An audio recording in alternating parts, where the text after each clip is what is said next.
who's back in my little tool temple for another sermon. It's the Smurf lathe, or the Schlumpfdrehbank if you're German. The lathe was hibernating in a rather damp building and starting to rust. And now that the official lathe is gone, I think it's about time I try and get this thing going again. I rewatched my testing video to freshen up my memory, and it looks like I've already fixed two problems: the chuck run out and the taper in the tailstock ram. So now I only need to hook up a 3-phase motor and a VFD drive to get it going again. But first I need to do some machining on the pulley.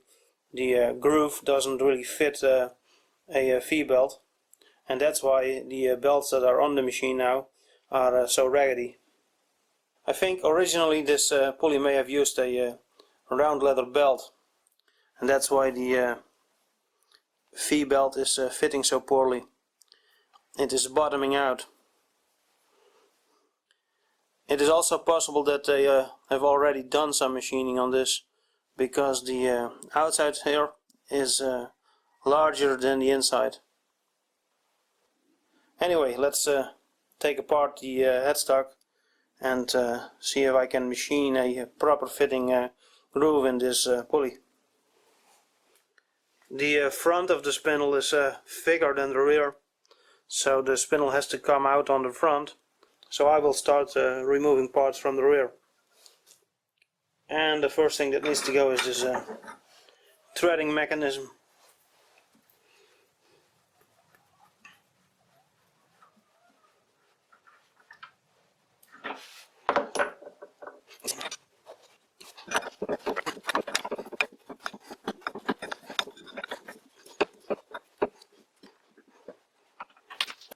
Looks like if I can loosen up the pulley, everything will just slide out on the front. Easy enough.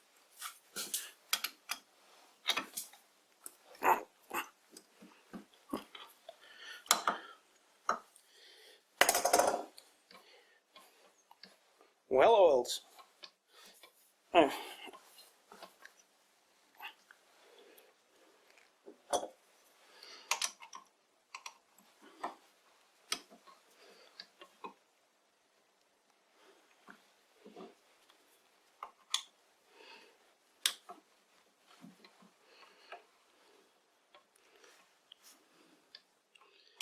There's some damage to the thread here.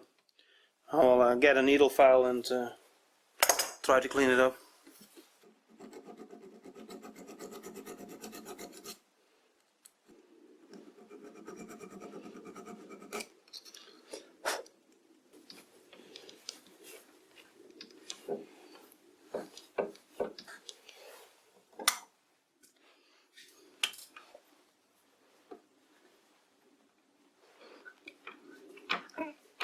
Oh, it's still pretty tight.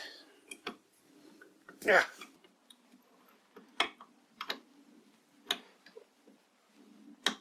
It feels a bit like I'm recutting the thread. Cleaning up those threads was pretty hard to do with my shitty needle files.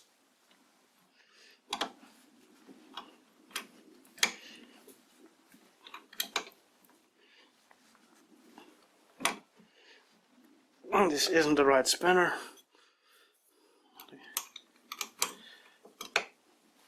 Yeah. Ah, damn it.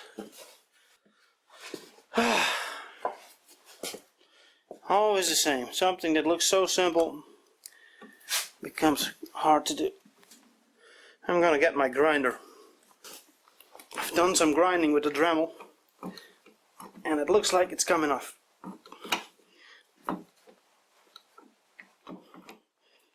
Still feels like I'm reworking the thread.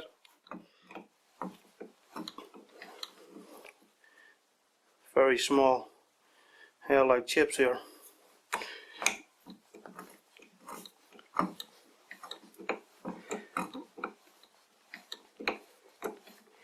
Yeah, it's coming off.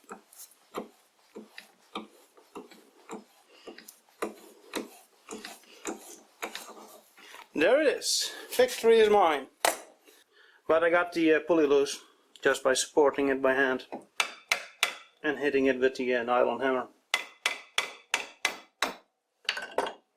It's not even key weight on there. That is a bit of a surprise. You see, no key weight. It must be a tapered fit. Never seen that before. I think it should all come apart now.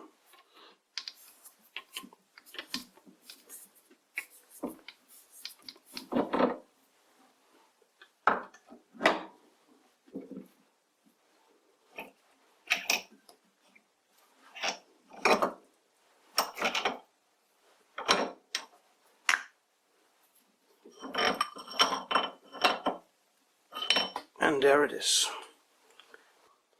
So here's the pulley, and if you look inside here, you'll see the same sort of cavities as the other lathe had. So I'm definitely not going to have this thing electroplated. And on the opposite side, there are the same sort of indexing holes the other lathe has. And before I call it a day, let's have a quick look at the spindle as well. It's pretty rough here, but I will try and polish that out a bit. But on the plus side, the spindle isn't running directly inside the headstock casting. I removed some of the smurf coating, and now you can clearly see the bearing. The bearing, by the way, hasn't suffered like the spindle. It still feels pretty smooth.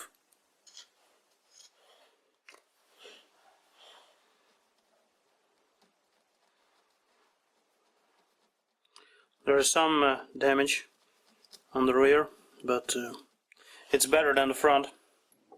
There is a taper inside the spindle nose. It starts with 15.3, and after about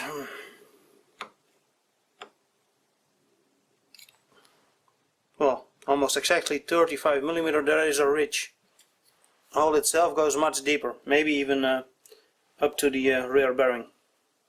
But because of the threading mechanism, it obviously doesn't go all the way through. It looks like that this surface here is for taking the thrust loads. It's a bit of a weird construction, and I've seen pictures of similar lathes on the internet, and they didn't have this rear construction. So I wonder how those lathes handled their thrust load. Or maybe the lathe isn't properly adjusted at the moment, and this surface here should handle the thrust load. I'm not sure. What do you think? There is no taper here. You would expect a taper. Talking about tapers, here's the one for the pulley. It goes from 28.95 to about 29.35, something like that. Here's a shot of the mechanism that engages and disengages the sliding spindle threading mechanism. This is the mechanism disengaged, and normally the template here and the nut would prevent the spindle from sliding forward. And if you move the lever up, this surface here disengages from the template, and the spindle can move freely forward.